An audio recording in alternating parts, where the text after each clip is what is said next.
In this video, I want to talk about the scanf. So what is a scanf? A scanf is basically an input function. When we want to get some value from the user, we use the scanf function. So let's see how it works. So I'm going to write here int x equal to 0, and I write here scanf. I use the placeholder %d because our variable is integer. We use the placeholder %d for integer. And here I use the ampersand x. So why I use the ampersand? We use ampersand here because we want to store that value at the memory address of x. So it's basically a pointer. So what is a pointer? You will learn the pointer in the next videos. As you get more information, as you learn the C language more, you will understand the pointer. So right now it doesn't matter to know what is the pointer. Just know that for scanf we use the ampersand. So let's print it out. Printf. So x, and here we also use the placeholder %d and x. So let's compile it. So as you can see here, I should put a value here. For example, I want to write 20 and hit the enter. As you can see, x equal to 20.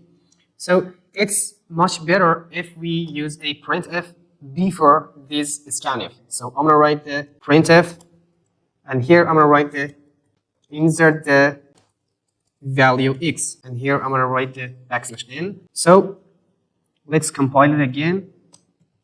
Insert the value x. So I'm going to write here 30, hit enter. As you can see here, x equal to 30.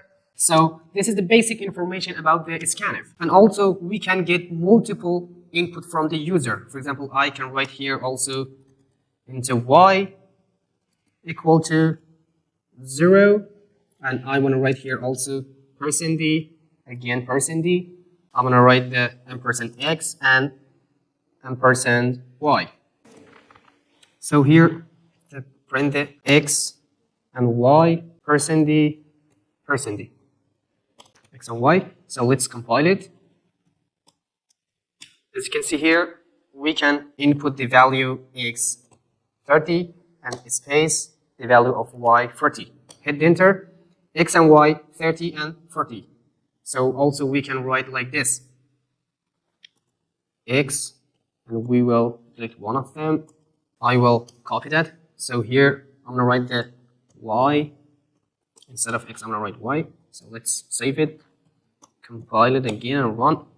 So insert the value x. So let's write here the value x and y. Save it, compile it again and run it. Insert the value x and y. Value x is 50, space, and the value of y is 100. Hit enter. X equal to 50, y equal to 100, so there is no space between them because we have to use the \n here. Let's save it and run it again. 50 and 100. As you can see here, the value of x equal to 50 and the value of y is 100. So this is it. See you next video. Bye for now.